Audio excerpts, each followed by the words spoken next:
কোথায় আমার সেনাপতি হাসেম? আদেশ করুন মহারাজ। তুমি নাকি আমার রানীকে বলেছো আহাম্মক?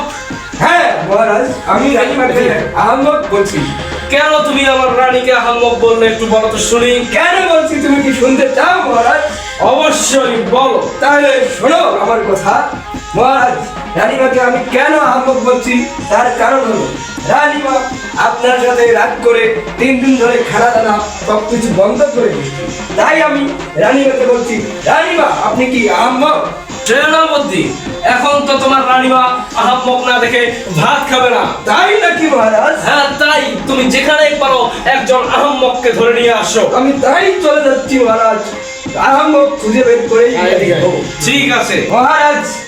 হ্যাঁ, তুমি এসেছো সেনাপতি? জি মহারাজ, আমি এসেছি।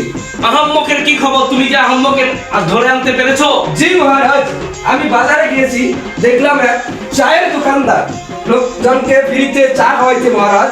এর মতো আহ্বান পৃথিবীতে আর কোথাও নাই।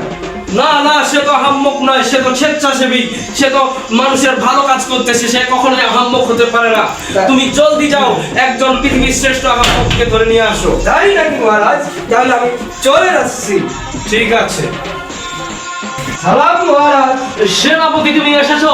জি মহারাজ। তুমি কি এবার খুঁজে পেয়েছো সেই আহাম্মককে? জি মহারাজ, আমি আহ্বানকে খুঁজে পেয়েছি। তবে তবে তার ঘটনা কি? জি মহারাজ, আমি বলতেছি, আপনি মন দিয়ে শুনেন। আমি গেলাম বাজারে, যাইতে দেখলাম এক বৃদ্ধ কাকা কলা নিয়ে যাইতেছে। আমি বললাম যে কাকা আপনি কলা নিয়ে কই যাইতেছেন? তো কাকা আমাকে বললো কি যে সেনাপতি আমি কলা নিয়ে কই যাইতেছি, তুমি কি শুনতে চাও? আমি বললাম হ্যাঁ কাকা, আমাকে বলেন। তখন বৃদ্ধ লোক আমাকে বললো কি যে আমার গিন্নি এক অপরিচিত লোকের সাথে সম্পর্ক করে ওখানে বিয়ে হয়েছে। সেইখানে মহারাজ একটা কন্যা সন্তান হয়েছে। ওই কন্যা সন্তানের জন্য আমি কলা নিয়ে রেখেছি মহারাজ।